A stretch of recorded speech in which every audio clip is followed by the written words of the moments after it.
Au XVIIe siècle, au bord d'une grande baie ouverte sur l'océan Pacifique, le prince Tokugawa décide la construction d'une ville nouvelle appelée Edo, la porte de la baie. En partie construite sur des marécages, la ville est sillonnée de canaux et de rivières qui feront longtemps son originalité.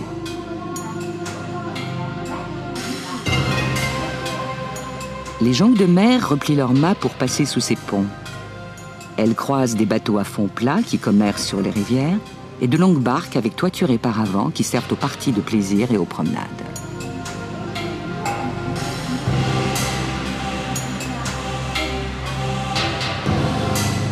Les soirs de fête, des feux d'artifice sont tirés depuis les ponts. Des milliers d'embarcations illuminées par des lanternes multicolores se croisent sur les eaux noires dans un concert d'explosions, de chansons et de musique.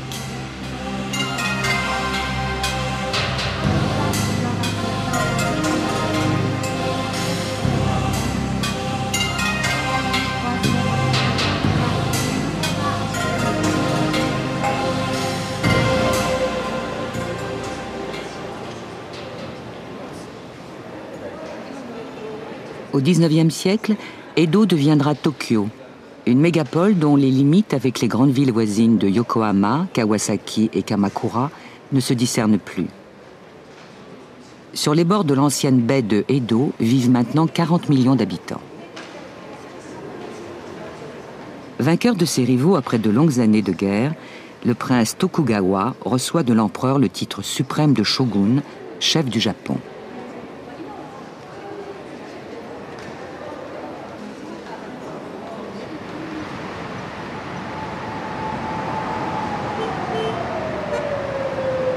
Edo devient le centre de l'Empire. Toutes les routes en partent et sont mesurées à partir d'un point zéro fixé au milieu d'un pont, Nihonbashi, le pont du Japon.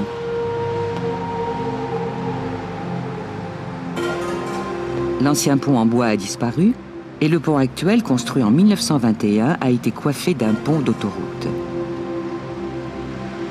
De là part la route la plus fréquentée qui relie Edo, la nouvelle capitale, à Kyoto, la ville de l'empereur. C'est la route de la mer de l'Est, qui se prononce en japonais Tokaido.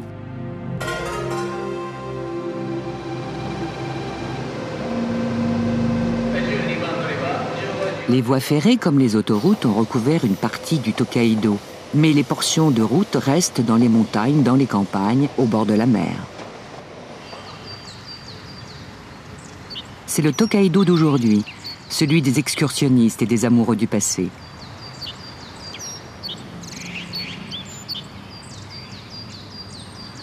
À la sortie de Edo, la route traverse l'ancienne place des exécutions publiques où rôdaient des chiens sauvages. Les descendants du dernier bourreau racontent les exploits de leurs ancêtres, capables de décapiter à la course les condamnés qui s'enfuyaient. Des stèles pour le repos de ces âmes sans sépulture sont encore fleuries de nos jours.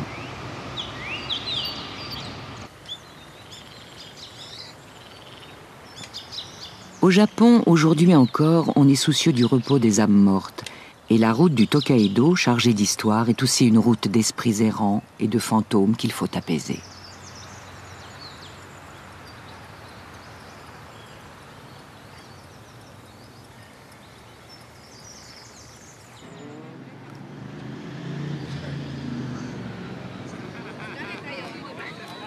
Pour les voyageurs, les premières difficultés commençaient à une centaine de kilomètres de Edo, avec l'ascension des monts Hakone. Mais au passage du col, à 1000 mètres d'altitude, si le temps était clair, il était possible de voir au loin le Fujiyama, le dieu volcan, et ses neiges éternelles. Une contemplation qui ne pouvait qu'amener un peu de protection supplémentaire pour la suite du voyage.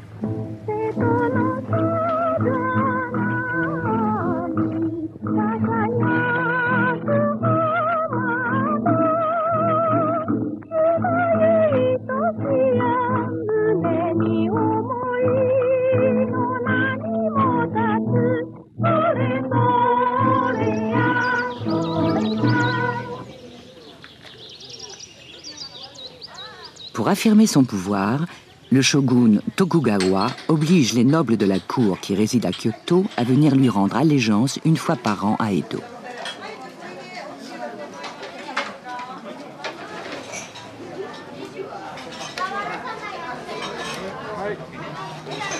Jusque-là, simple chemin fréquenté par les marchands et les militaires, le Tokaido voit défiler les convois des seigneurs et leurs suites, leurs émissaires et leurs courriers.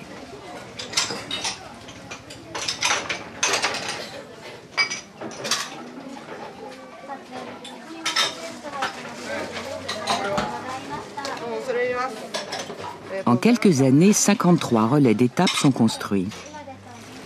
On peut faire le trajet en 10 ou 15 jours et dormir chaque soir dans une auberge. La route devient sûre et attire de nouveaux venus, les touristes.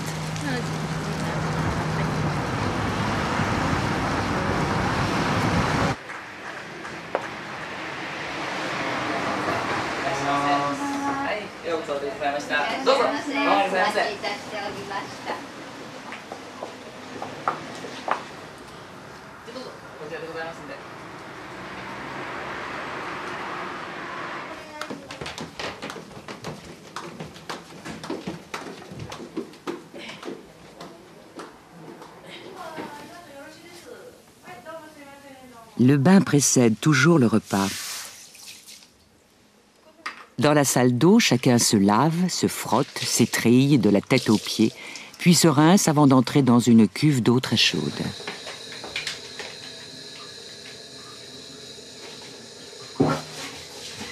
Jadis, la cuve était directement bâtie sur le four. Il fallait y entrer en enfonçant avec les pieds une planche de bois pour ne pas se brûler.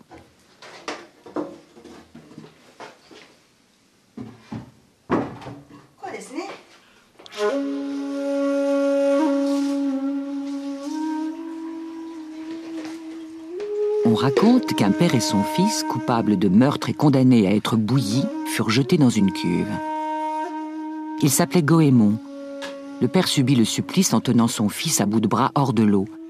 Le fils fut gracié, et depuis les cuves des bains sont appelées Goemon. Les auberges proposent aussi des bains collectifs. Ils ont longtemps été mixtes. Ces hommes et ces femmes nus se reposant dans l'eau ont traumatisé des cohortes de missionnaires et de diplomates occidentaux.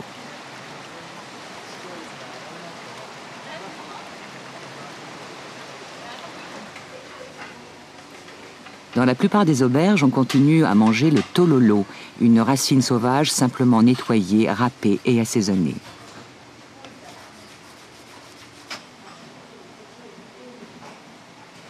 C'est un plat économique et reconstituant, bienvenu le soir après une journée de marche.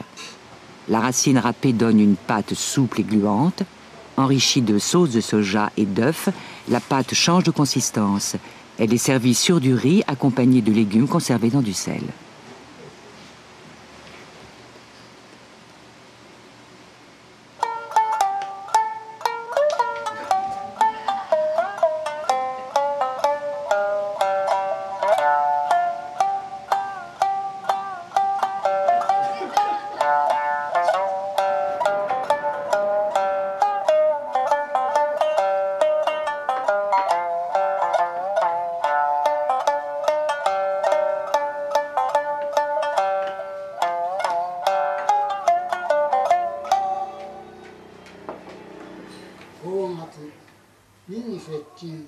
Les premiers guides de voyage sont édités dès le XVIIIe siècle. Ils sont pratiques et conseillent les meilleures auberges, les spécialités culinaires, les horaires des marées pour franchir les bras de mer, les curiosités à ne pas manquer.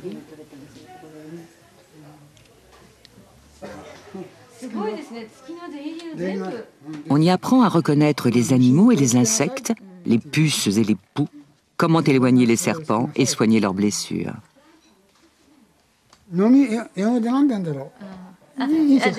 On y montre aussi les types de vêtements conseillés. Coiffe contre la pluie et le soleil, imperméable et chaussures en paille de riz. On y trouve des planches anatomiques avec indication des méridiens du corps et des points d'acupuncture pour masser soi-même ses jambes ankylosées. Des rouleaux dessinés reproduisent tout le trajet.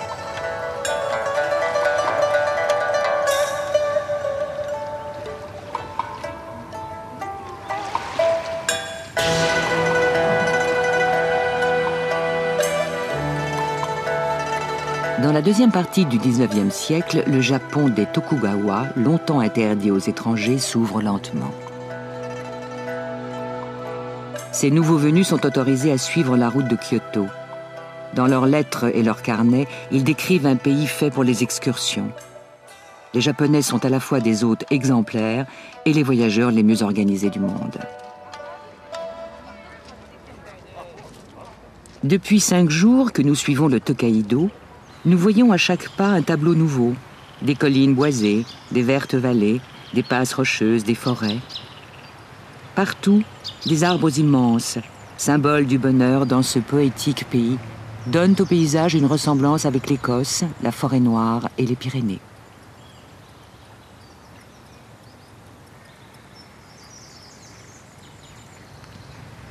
Certains regrettent la modernisation du trajet et pleurent le Tōkaidō historique, sillonné par les fiers cortèges des seigneurs.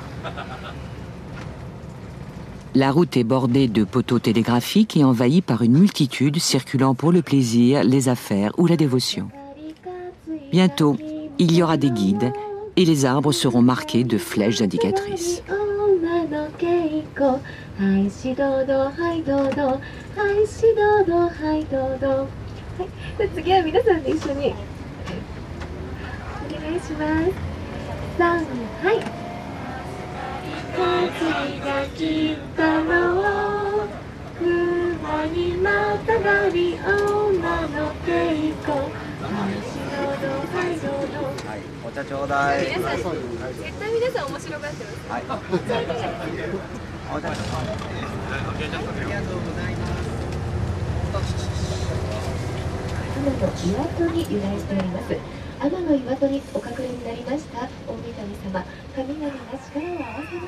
Divinité protectrice des voyageurs, les statuettes Jizo jalonnent les routes. Crâne rasé avec ou sans bâton de pèlerin, le Jizo est un Bouddha populaire et protecteur. Les fidèles reconnaissants lui offrent des bavoirs rouges ou blancs et des chapeaux pour le remercier de ses bienfaits.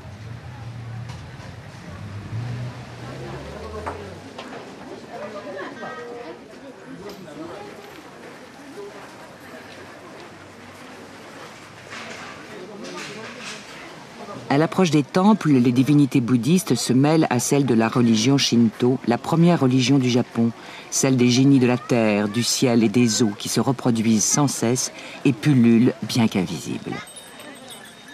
On les honore en passant près d'un sanctuaire ou en allant dans les temples.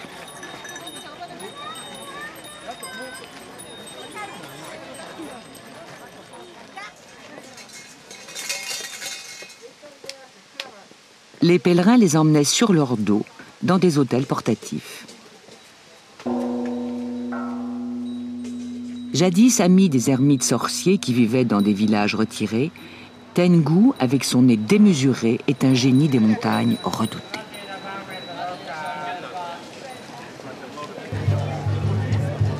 Les moissons, les mouvements des astres, les calamités naturelles, le renouvellement de l'eau des puits, les feux du Nouvel An, tout est prétexte à des fêtes religieuses, des moments où les rites collectifs permettent de réunir les vivants, les dieux et les morts.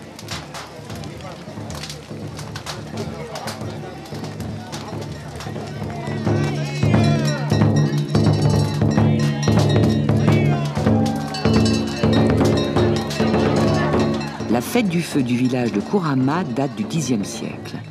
Des torches géantes sont portées dans les rues par des hommes vêtus d'un pagne de paille. C'est une fête pour chasser les démons responsables des calamités naturelles et des épidémies.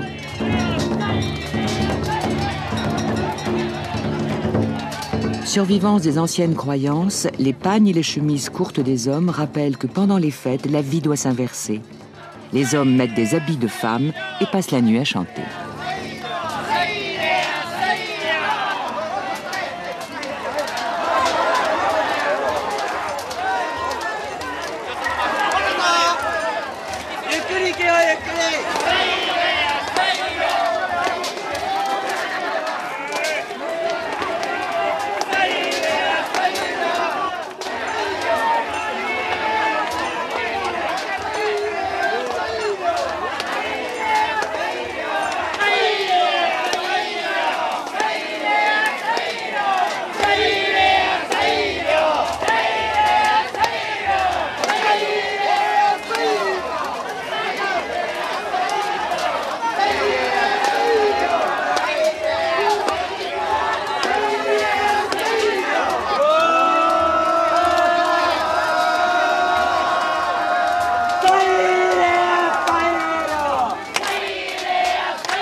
Venus pour passer la nuit dans un hôtel portatif, les divinités qui aiment être secouées dans tous les sens font ensuite le tour du village et marquent la fin de la fête.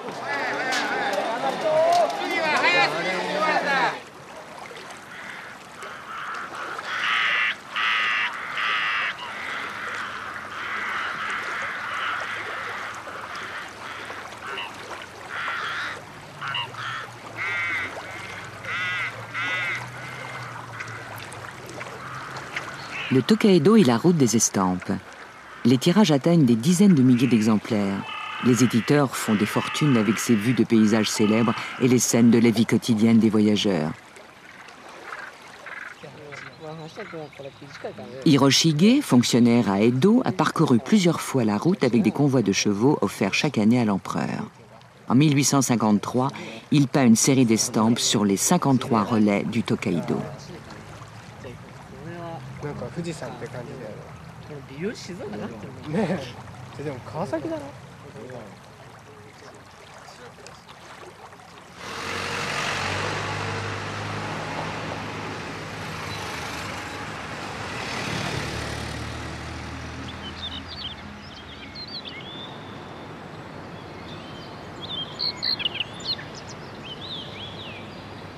Découverte en France lors de l'exposition universelle de 1889, les estampes vont inspirer les impressionnistes.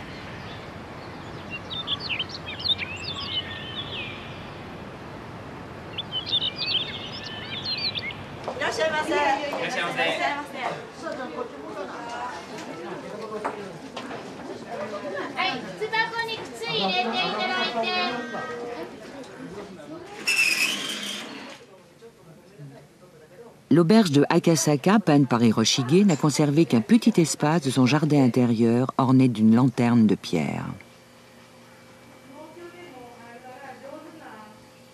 Depuis 6 générations, la même famille gère l'auberge.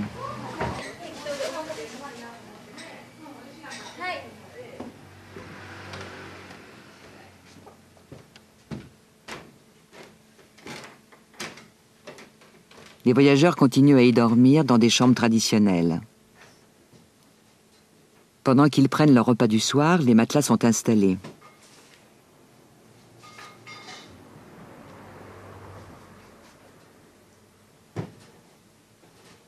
Les chambres sont toujours mesurées par le nombre de nattes rigides qui recouvrent le sol, les tatamis, et qui ont toute une dimension uniforme.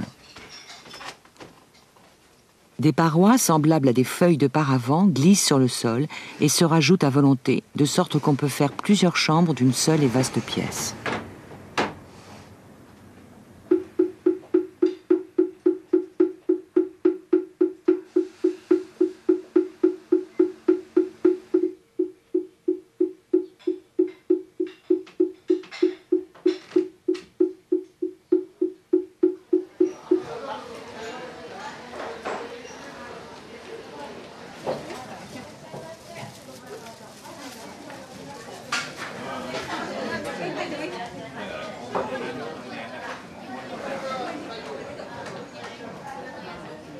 L'administration accordait à chaque auberge un nombre limité de servantes.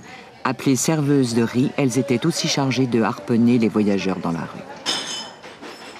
Elles charment un groupe d'officiers de marine française en visite en 1875.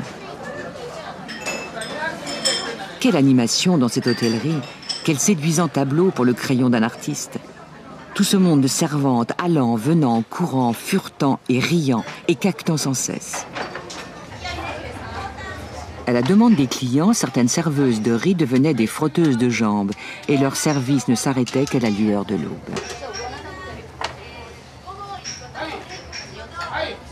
Les servantes n'avaient pas de sépulture. Leur corps était abandonné dans un coin de forêt et leur âme condamnée à errer sans fin.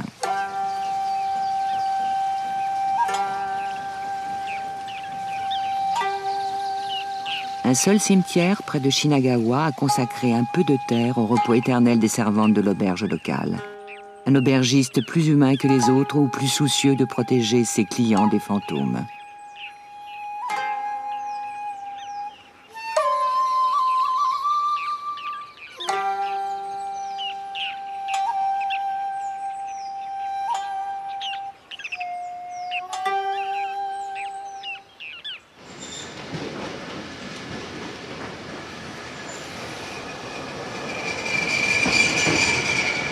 En 1889 est inaugurée la première ligne de chemin de fer entre Tokyo et Kyoto.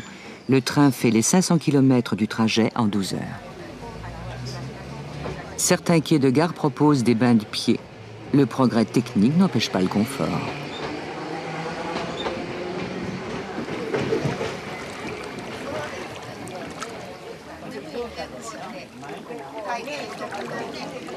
La route du Tokaido a fini par faire partie de l'imaginaire japonais. Les héros des nombreux romans qui s'y déroulent sont devenus des personnages populaires. Les plus célèbres, Yaji et Kita, sont créés en 1802 par Jipensha Ike, qui souhaite avec ce récit gagner de quoi boire un peu plus de saké chaque soir.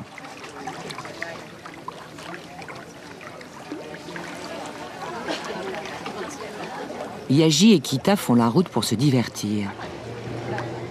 Chaque étape est une fête, une occasion de découverte culinaire, de rencontres amoureuses. La nature leur inspire des poèmes, et quand l'argent vient à manquer, ils n'hésitent pas à se servir dans les poches des dormeurs.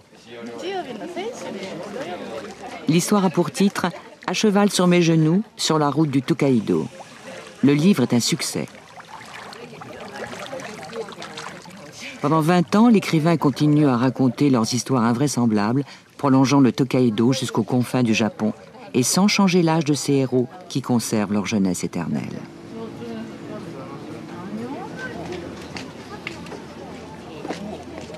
Proche de ces personnages, Jipensha Ike, juste avant sa mort, demande à ses amis de l'incinérer dans une robe où il a dissimulé des feux d'artifice. Il disparaît dans un concert d'explosions et de fusées.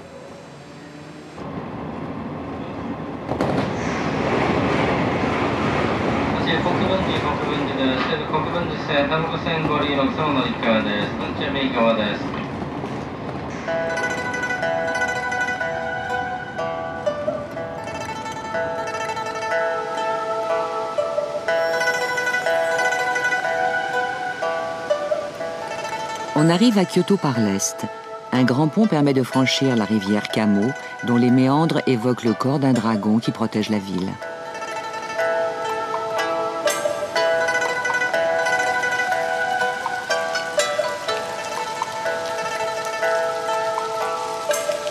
De l'autre côté du pont, Yaji et Kita, les deux héros populaires, sont là, observant Kyoto après leur périple.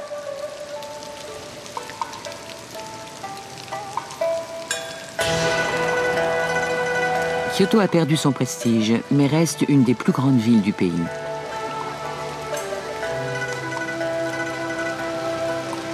Les voyageurs, après toutes ces longues journées de route, retrouvent avec plaisir l'animation et la civilité de la vie urbaine.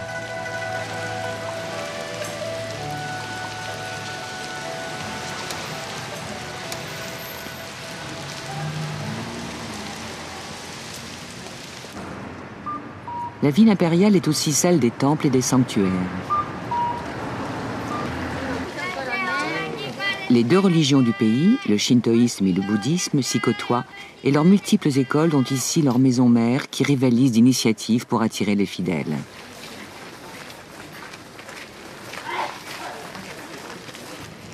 Le temple Toji, avec sa pagode à 5 toitures, édifié au 8e siècle, organise chaque mois un marché où se mêlent commerçants, acheteurs et pèlerins. C'est le temple bouddhique le plus important de Kyoto.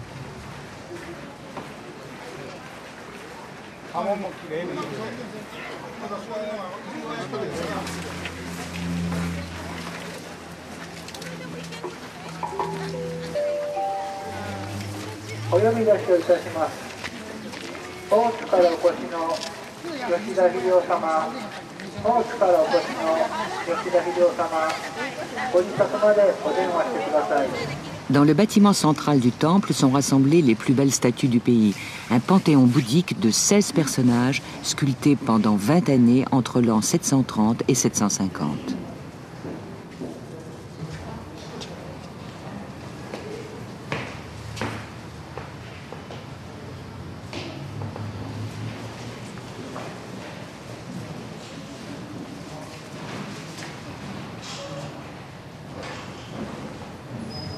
Leur disposition dresse une carte céleste et terrestre des formes magiques qui ordonnent l'univers, un mandala dont la seule vision est déjà une promesse de paix et de salut.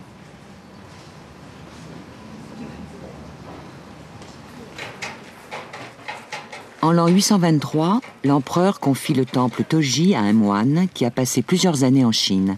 Il se nomme Kukai. Dans les monastères chinois, Kukai a appris une nouvelle doctrine bouddhique, en rupture avec les pratiques élitistes de l'époque. Son enseignement promet le salut à tous. Les fidèles affluent.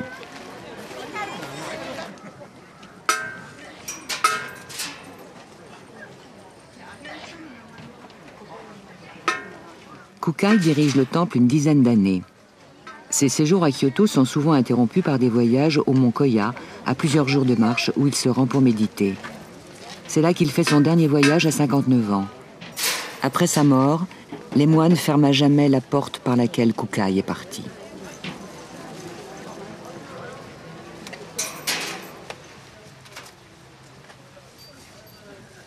Depuis ce temps-là, chaque année, à l'arrivée du printemps, le temple organise des pèlerinages sur les traces du maître divinisé. Figure populaire du Moyen-Âge, les pèlerins continuent de sillonner les chemins et les routes du Japon moderne. Rares sont les Japonais qui n'ont pas fait une fois dans leur vie un pèlerinage.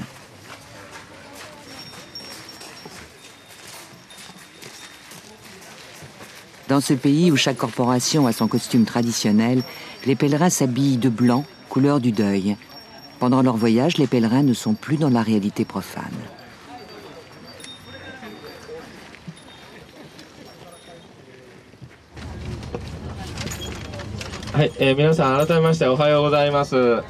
La première partie du pèlerinage les conduit sur l'île de Shikoku, la plus petite des 4 îles principales du Japon, l'île où est né Kukai.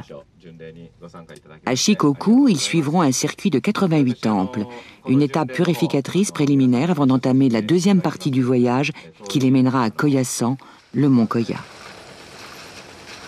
Ce premier jour, l'objectif du groupe est de visiter 10 temples et de dormir dans le 11e.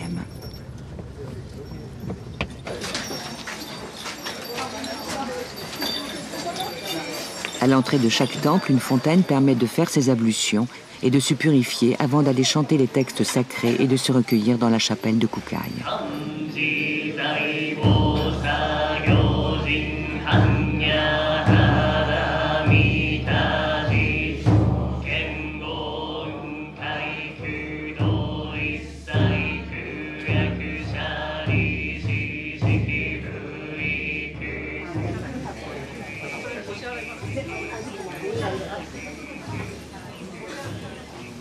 Les premiers temples des circuits ont aussi leur magasin où tous les accessoires et vêtements du parfait pèlerin sont en vente.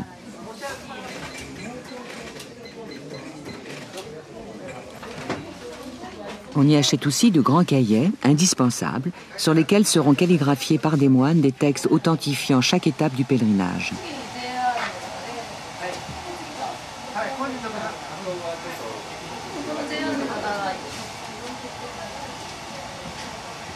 Dans les temples les plus fréquentés, où des milliers de pèlerins passent chaque jour, les moines chargés des écritures ont des rêves de divinité aux bras multiples.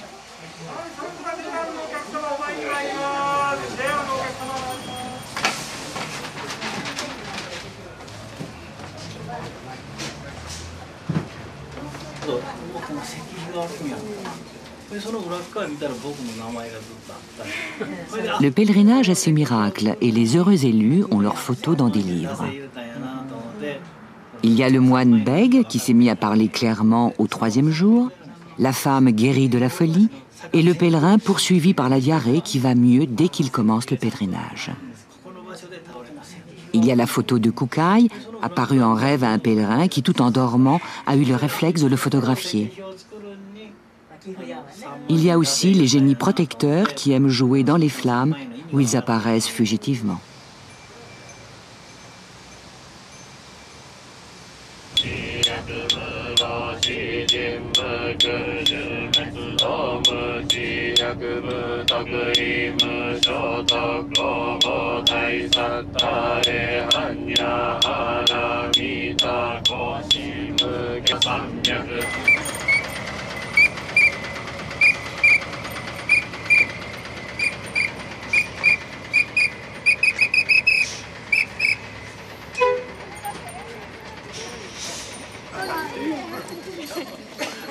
Il semble qu'à l'époque de Kukai, un ancien circuit existait, antérieur au bouddhisme, et lié aux religions primitives, aux divinités de la mer et des montagnes.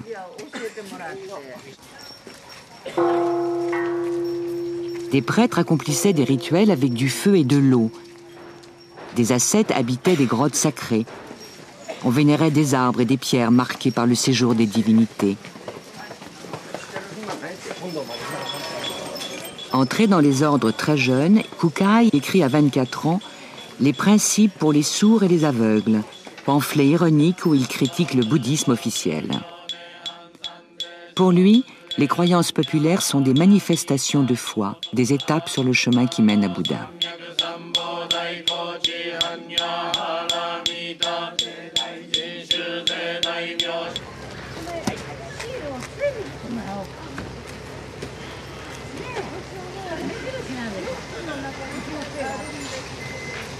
Au XIIe siècle, l'empereur Go-Shirakawa inscrit le pèlerinage de Shikoku dans son autologie secrète des plus belles ballades. Vêtus pour nos exercices d'ascèse, étoiles sur l'épaule et sacs sur le dos, vêtements trempés par la mer et battus par le vent, nous marchons jour après jour sur la route de Shikoku.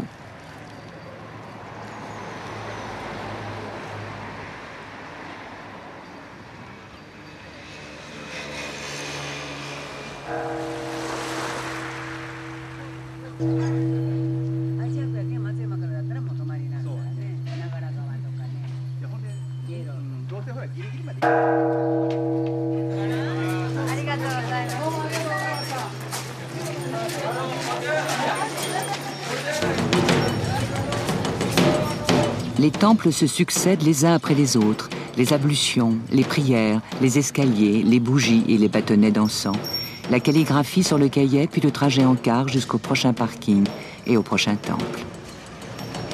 Les pèlerins commencent à égarer leurs accessoires. Leur guide, attentive, colle nom, adresse et numéro de téléphone sur les bâtons tous semblables dont la perte serait irréparable.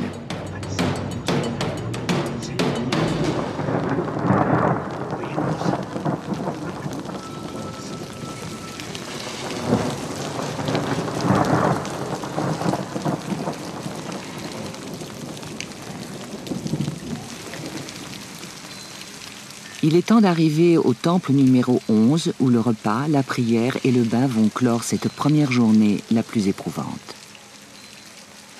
Demain, le programme ne compte que 8 temples.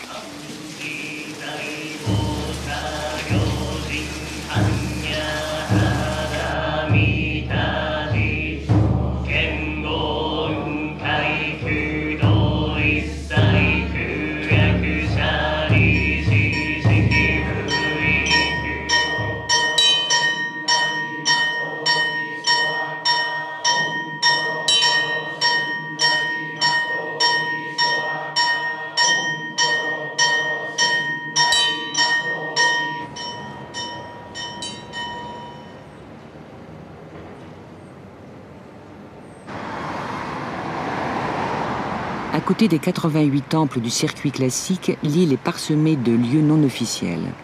C'est un pèlerinage bis, inconnu des groupes organisés.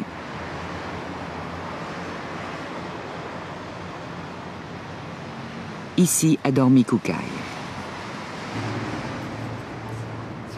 Sa statue soulage des maladies. On la recouvre de vêtements ou de linge que l'on reprend après les prières chargées de force positive.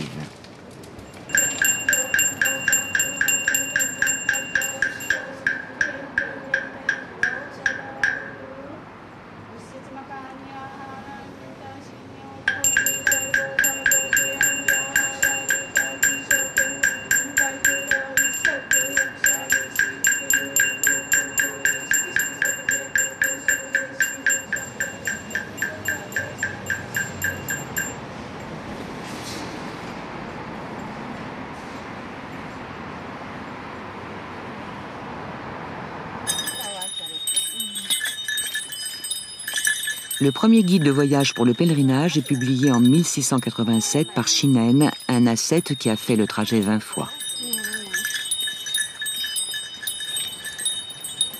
Il dresse la liste des accessoires indispensables pour le voyage. Chapeau de paille imperméabilisé au jus de kaki, bâton, jambière, sandales sans talons et sac pour dormir.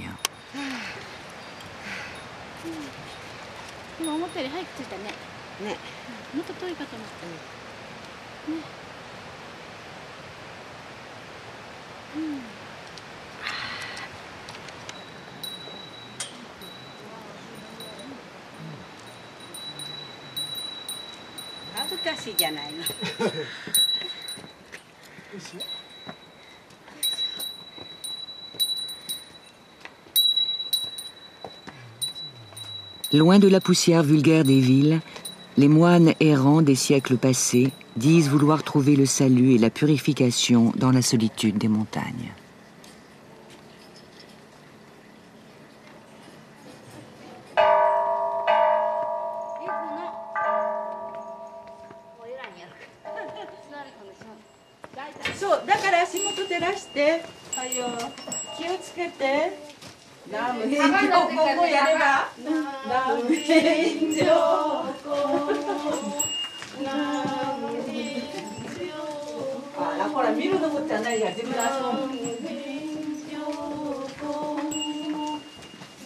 En 1865, le consul suisse Rodolphe Lindeau rencontre un ermite accroupi sur une litière de paille à demi pourrie.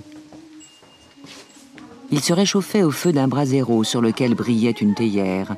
Il fumait. Une lanterne de papier accrochée à la muraille l'éclairait. J'allais m'apitoyer sur le sort d'un homme que ses croyances religieuses condamnaient à vivre dans ce lieu infect. Mais j'appris qu'il habitait une jolie maison sur le plateau et qu'il ne passait chaque année que quelques jours dans son affreuse cellule.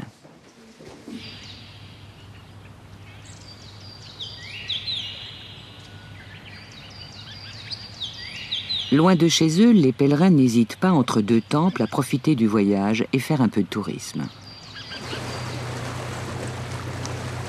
Ils visitent les monts Shikoku qui traversent l'île et culminent à 2000 mètres couverts de forêts. Ils descendent les rivières en barque et les guides leur racontent des histoires de monstres transformés en pierre.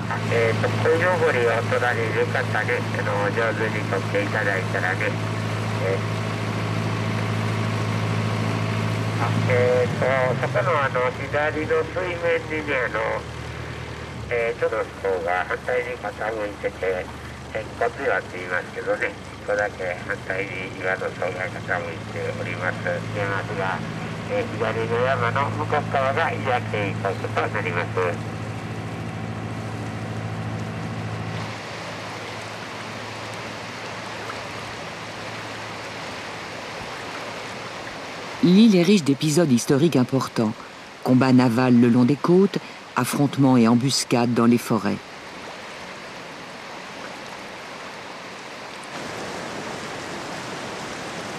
Une des grandes dynasties du XIIe siècle, celle des Aïké, vaincue par ses adversaires, s'y réfugie.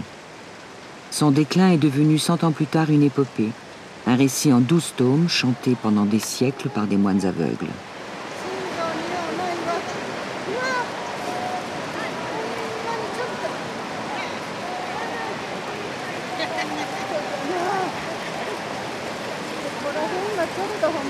En traversant les ponts de corde reconstitués de cette époque, les voyageurs éprouvent des frissons historiques et retrouvent les personnages de ce conte guerrier et philosophique.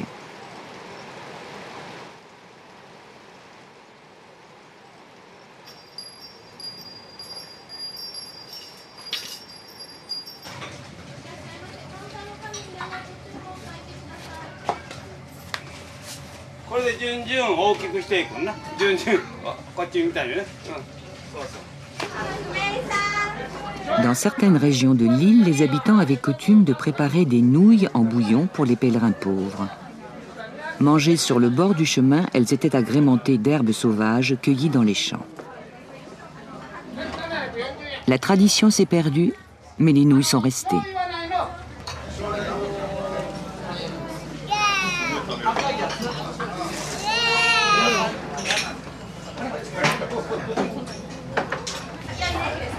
Les nouilles sont servies selon 4 variantes.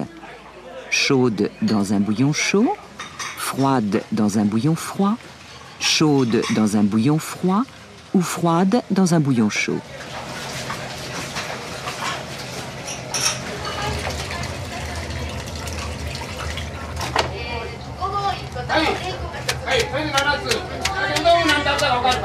le patron se réserve le droit de refuser votre compagnie.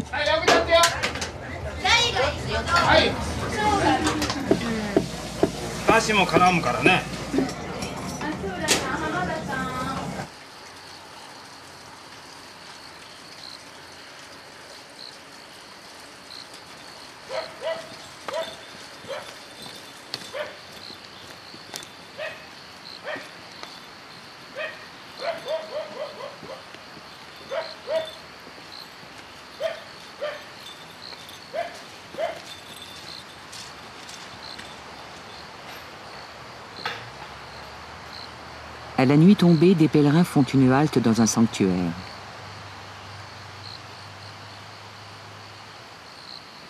Des tableaux de poètes sont accrochés au mur. C'est le sanctuaire du dieu de la littérature, un ministre du XIIe siècle. À ceux qui l'honorent, la poésie vient plus facilement.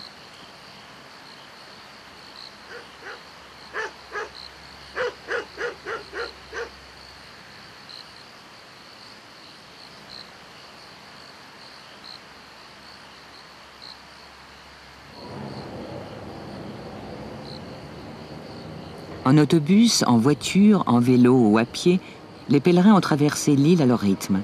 Certains, plus pressés ou plus modernes, ont utilisé l'hélicoptère.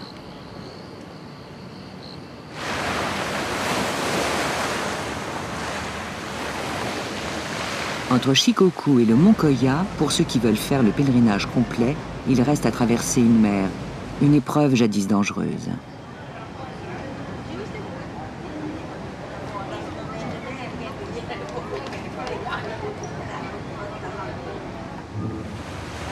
Aujourd'hui, en 2 heures, c'est chose faite.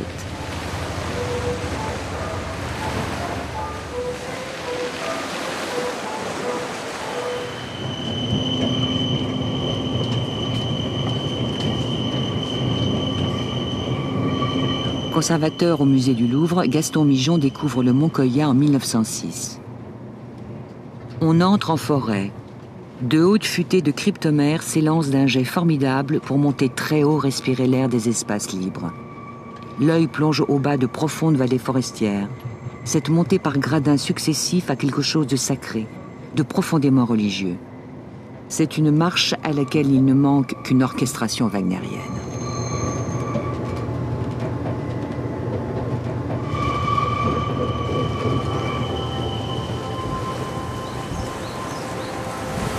À 1000 mètres d'altitude, à la fin du printemps, il neige.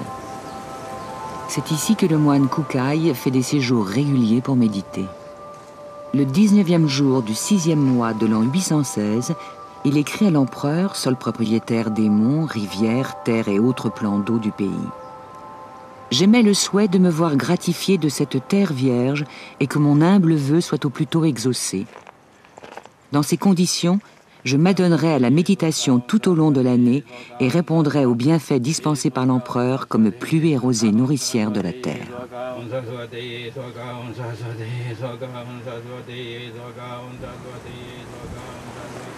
Un mois plus tard, un édit impérial lui confie le mont Koya.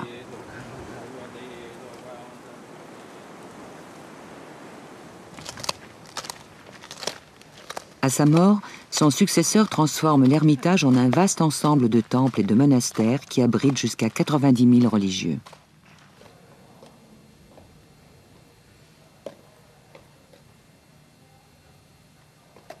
Aujourd'hui, Koyasan est le centre spirituel du bouddhisme Shingon, l'école bouddhique créée par Kukai.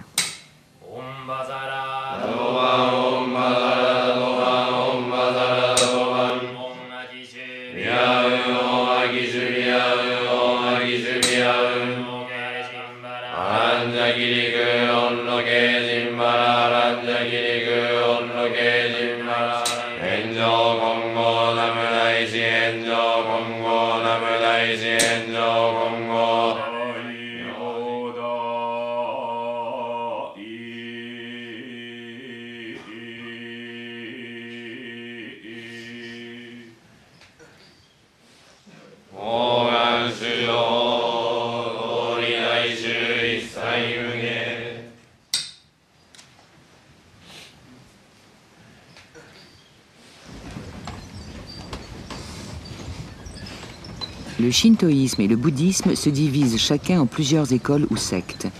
Le shinto a une quinzaine d'écoles différentes et le bouddhisme une vingtaine.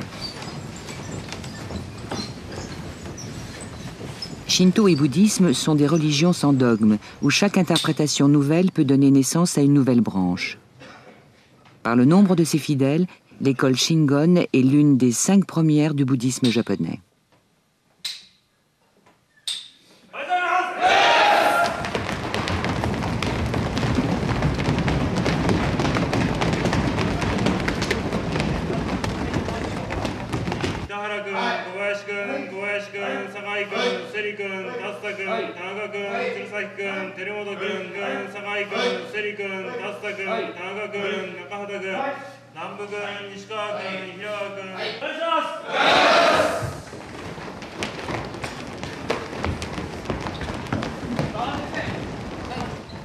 Les novices reçoivent une formation de 2 ans.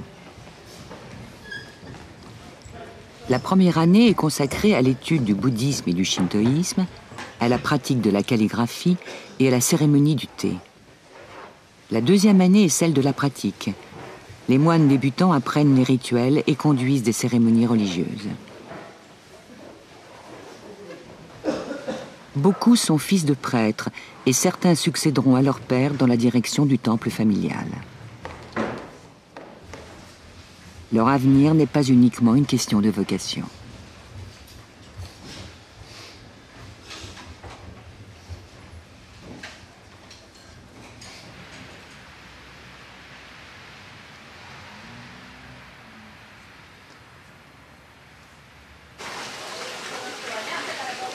Il n'y a ni hôtel ni restaurant à Koyasan, et les pèlerins sont hébergés et nourris par les temples. Pour les gourmands, une pâtisserie miraculeuse tenue par des laïcs prépare un pâté de soja réputé, le goma tofu. C'est une gourmandise à base de haricots de soja et de sésame.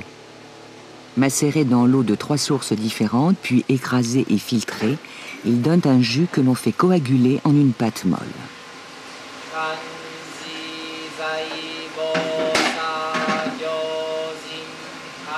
Devant les machines, les ouvriers récitent des prières pour assurer la profonde harmonie de la fabrication.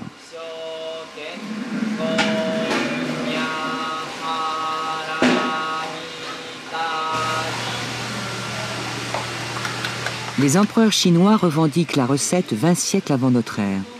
Eux seuls en profitent, car elle peut rendre immortelle.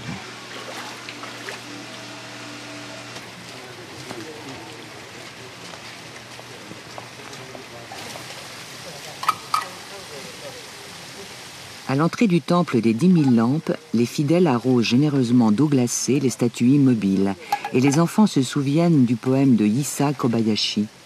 Sous le divin nez du divin Bouddha pend une morve de glace.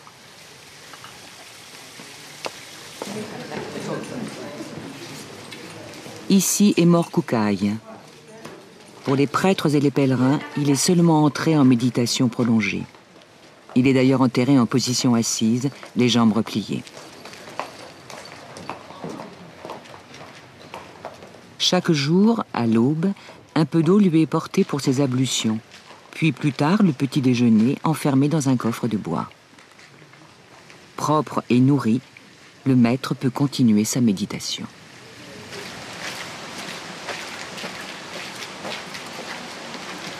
Tout autour du temple, un cimetière immense reçoit depuis des siècles des reliques, cendres, os ou dents déposées par des familles pieuses, assurées par la proximité du maître de partager la terre de l'idéal pureté, la terre de la libération bouddhique.